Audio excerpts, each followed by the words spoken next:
দাদা কেমন আছো? এই যে ছবিটা এটা দেখছো, এটা 3 মাস আগে, 3 থেকে 4 মাস আগে। তো তারপরে অনেক দিন আসতো না। আমরা ভাবতাম যে আমার ভাসুরের শ্রাদ্ধের কাজের জন্য একটা গরুকে নিয়ে আসা হয়েছিল, সেই গরুটাকে দেখে হয়তো চলে গেছে আর আসে না, রাগ করে।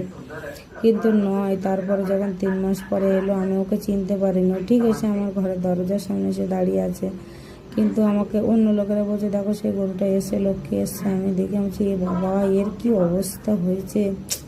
কেউ কি একে গরম জল মেরেছে, না কোনো দুর্ঘটনা হয়েছে? কি বিভৎস দৃশ্য, দেখলে চোখে জল এসে যায়। ওর গরুর গায়ে যে একটা মাছি পড়ছে, ওর লেজটাও নেই যে তাড়াবে।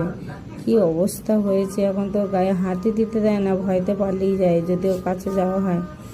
এরকম একটা অবস্থা হয়েছে, সরিয়ে যায়। কান ঠানগুলোর কি অবস্থা দেখো, মাছি পড়ছে বলে হলুদ লাগিয়ে দিয়েছে আর গায়ে গোবর। ও ঠিক ভুলেনি। তাই পৃথিবীতে মানুষকে যখন উপকার করে মানুষ ভুলে যায়, কিন্তু কোনো পশু পাখিকে উপকার করবে সে কখনো ভুলবে না। সে ঠিক তার প্রতিদান দেবেই। সে ভালোবাসার টানে আবার আসে সেই আমাদের ঘরের দুয়ারে। ওকে একটু খেতে দিলে আমারও ভালো লাগে, ও একটু পেট ভরে, ও আনন্দ পায়, বারবার আসে। দেখো কানগুলোর অবস্থা কি বিভৎস! ঈশ্বরের কাছে সবাই একটু প্রার্থনা করো যেন ও তাড়াতাড়ি ভালো হয়ে যায়। কি অবস্থায় দৃশ্য দেখলে আমার খুব কষ্ট হয়।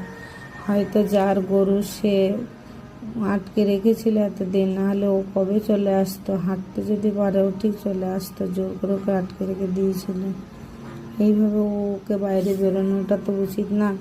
আর সারাক্ষণ মাছি মশা বসছে, ও খেতেও পাচ্ছে না। ওর যে কি হচ্ছে সেটা ওই জানে, যন্ত্রণা।